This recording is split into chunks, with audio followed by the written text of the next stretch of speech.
ఎండల కన్నే సోకని రాణి పల్లెకు రాణి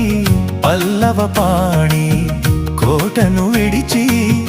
పేటను విడిచి కోటను విడిచి పేట